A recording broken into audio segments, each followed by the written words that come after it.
Hi, I'm Michael Dwyer, and I'm very pleased to bring you a postscript from Historically Speaking. In the next 9.5 minutes following my introduction, you are going to see a wonderful save from the year 1919 at the Vermont State Fair in Rutland. This was a spectacular save from the dumpster at the Longfellow School. This originally had been from a 16 millimeter film, then into analog, and now we have digitized it again.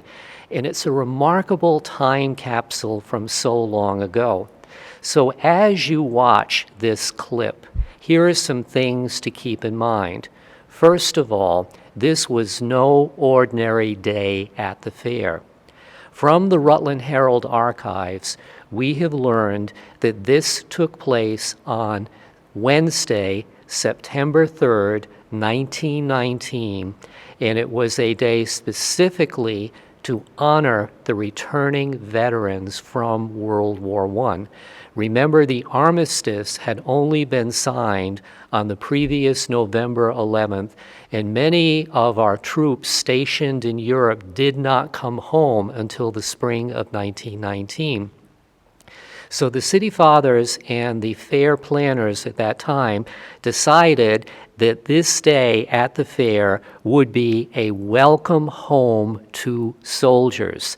So you will see many shots of young men in uniform, all of whom were given a Bronze Star for their service.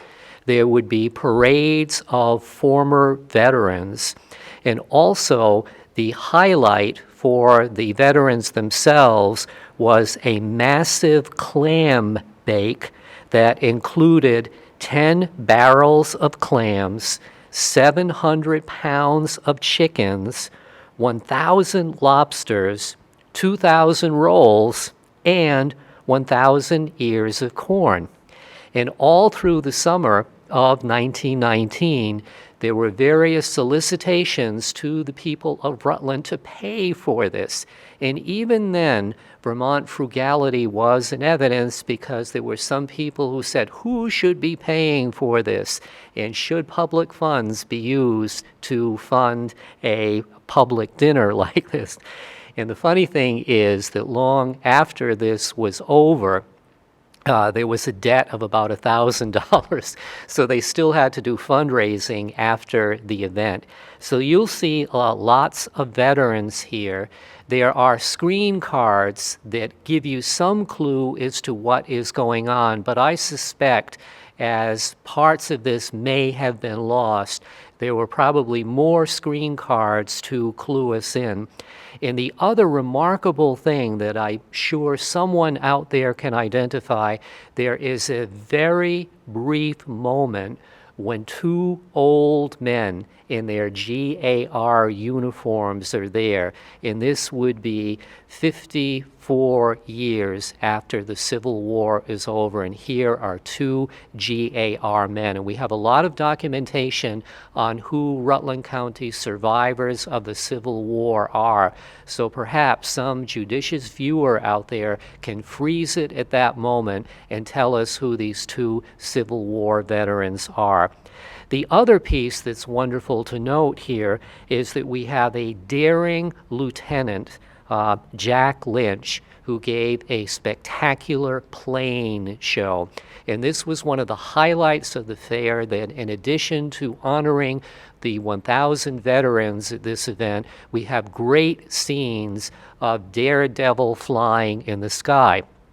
And to keep this in perspective, remember that we are only about 18 years after the Wright Brothers flight. And there's more that can be heard and seen about Jack Lynch. And if anyone wants further details about this exciting vignette, all you have to do is to go to the archives of the Rutland Herald and look through the year 1919. And once again, we are very grateful to our team here at PEG TV for saving this for posterity. Enjoy.